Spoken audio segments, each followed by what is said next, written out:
네, 안녕하십니까. 네, 저는 RP 기획팀을 맡고 있는 김대경 전임이라고 합니다. 네, 만나서 반갑습니다. 네, 첫 영상이라 지금 이렇게 좀 화면을 확대해 놨습니다. 그래서 이제 바로 이렇게 1대1로 보면서 하면 좋겠지만, 네, 저는 이제 컴퓨터를 같이 만져야 되는 입장에서 이렇게 화면을 바로바로 볼 수 없는 점, 네, 양해 바랍니다. 그래서 일단은 RP에 대해서 좀 설명을 드릴 텐데요. 처음 보시는 분들은 RP가 뭐야? 라고 이제 생각을 하실 수 있습니다. 그래서 RP가 무엇이고, 왜 RP를 도입해야 되는지, 그리고 RP와 어떤 문화와의 상관관계, 그런 거에 대해서 좀 설명을 드리도록 하겠습니다. 일단은 기본 자료를 한번 보실까요? 그래서 저희가 준비한 자료는 두 개입니다. 그래서 하나는 이제 RP가 뭐야? 라고 했을 때 RP에 대해서 설명을 좀 드릴 거고요. 네, 저희가 사용하는 제품에 대해서도 설명을 드릴 겁니다. 그리고 RP의 어떤 문화, 그리고 RP 도입 이유 이런 거에 대해서 한번 선진 사례를 알아보는 시간을 가지도록 하겠습니다. 여기 소개 보시면 네, RP에 대한 설명을 하고 있습니다. 뭐 이것보다 RP 왜 도입해야 되는지를 하고 있죠. 요새는 이제 그 법적으로 이제 주 52시간이 도입되다 보니까 그러면 사람이 할 수 있는 일을 누군가 이제 분담을 해야 되지 않습니까? 이제 그래서 이제 그거를 이제 로봇한테 해주자라는 취지에서 이제 주로 이제 RPA를 도입하고 계시는데요. RPA가 무엇이냐? 라고 해야 RPA를 왜 도입해야 되는지 알 수 있겠죠. 그래서 여기 RPA 정의가 나옵니다. 한번 읽어볼까요? 네, RP는 로보틱 프로세스 오토메이션, 즉 뭐냐면 로봇 프로세스 자동화입니다.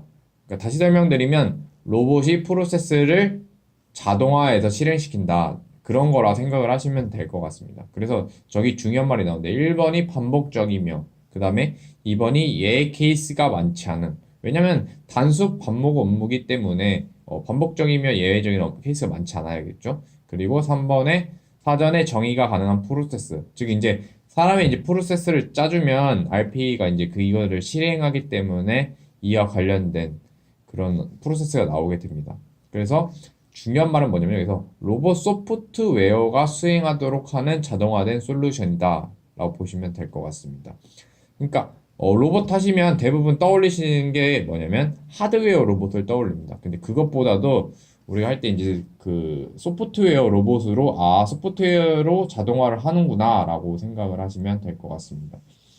그래서 여기 보시면 일단은 RP는 뭐다라고 이렇게 하시면 RP는 일단 첫 번째로 기억하실 게 뭐냐면 플랫폼이다라고 기억을 하셔야 됩니다. RP는 어떤 연결성을 목적으로 하기 때문에 어떤 기존에 있는 시스템들을 새로 개발을 하는 게 아니라 기존에 있는 시스템과 시스템을 연결시켜 만들기 때문에 그걸 이제 RP라고 합니다.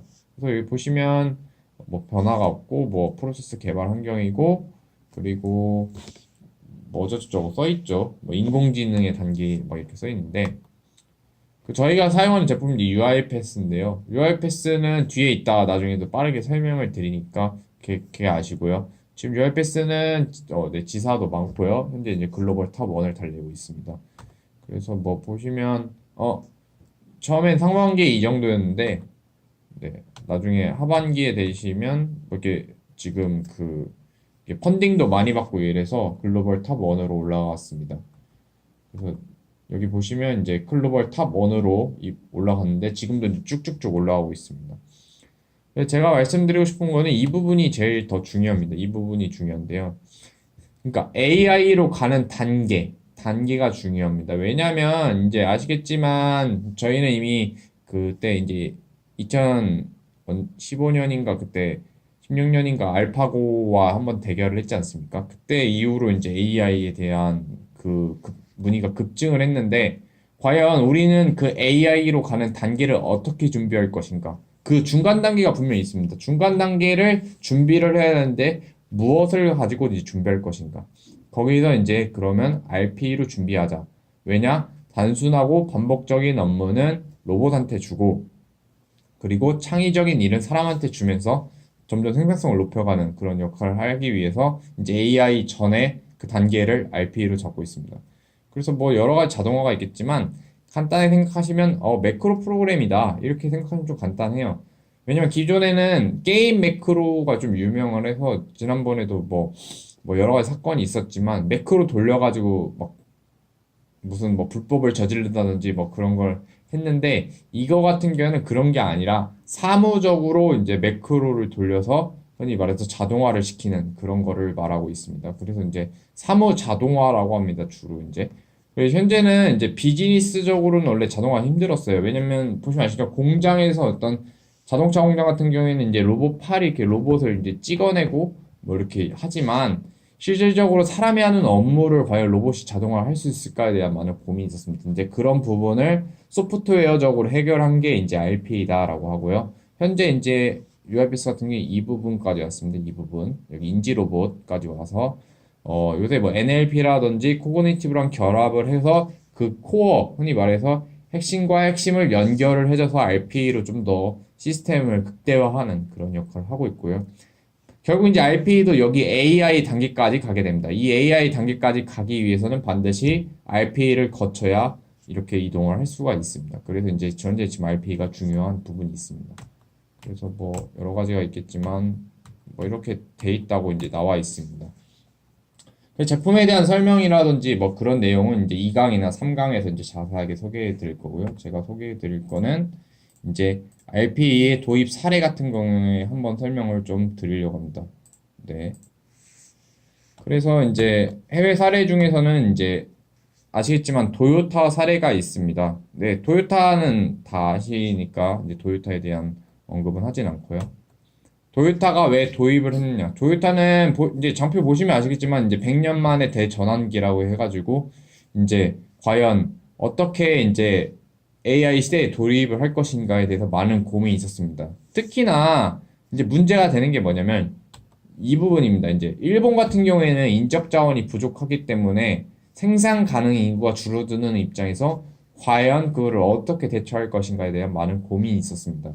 그래서 이제 도요타 같은 경우에는 그런 부분을 단순 반복적인 것은 로봇을 주고 창의적인 업무는 사람을 시키면서 생산성을 늘려가자라는 취지에서 이제 RPA를 도입하게 되었습니다.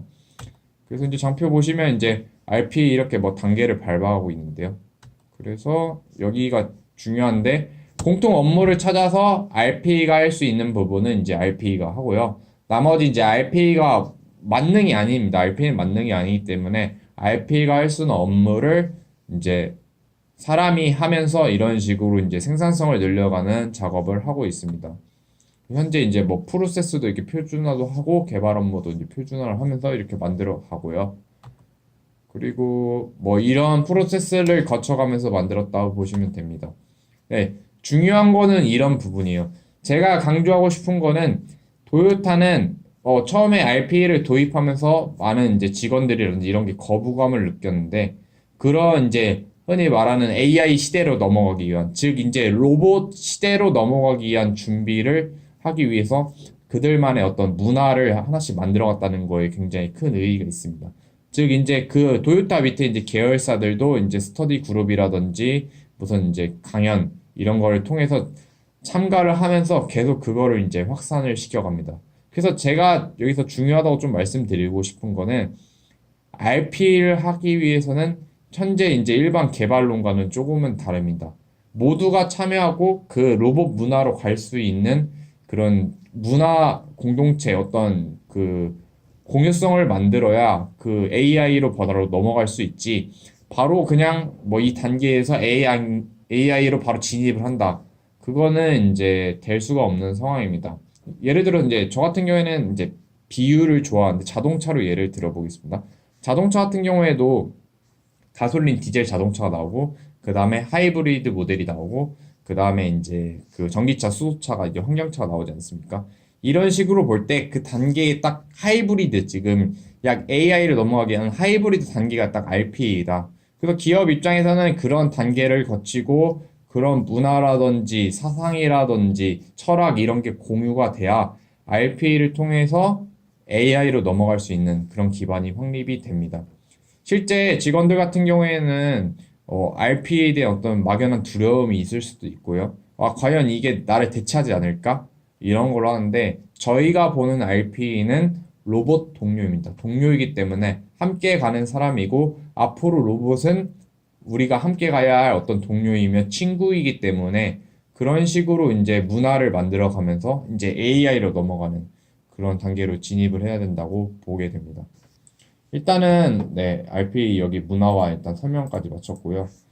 이거는 뭐 제 개인적인 생각일 수도 있고 뭐 여러 가지 생각일 수도 있겠지만 저는 이제 RP 시장에서 이제 초창기에 시작해서 이제 지금까지 계속 달려오고 있습니다. 그래서 어떤 엔지니어 입장에서도 이해를 하고요. 어떤 비즈니스적인 입장에서도 둘 다 이해를 하는데 이거는 어차피 갈 수밖에 없는 길입니다. 분명 그런 어떤 공감대가 형성이 되지 않으면 AI로 바로 넘어가는 시대로 진입을 할 수 없기 때문에 반드시 이제 필수적인 요소이고요. 저희도 하면서 뭐 각종 어려움을 겪지만 그게 이제 우리가 새로 만들어낼 사회의 어떤 하나의 모습이기 때문에 그런 과정들을 이제 즐기면서 네, RP를 하고 있습니다. 네, 이상 여기까지 이제 영상 촬영을 마쳤고요. 다음으로 어떤 2강에서는 UIPS 홈페이지 소개라든지 3강에서는 이제 그런 제품들 다루는 것을 이제 소개하도록 하겠습니다. 네, 지금까지 시청해주셔서 감사합니다.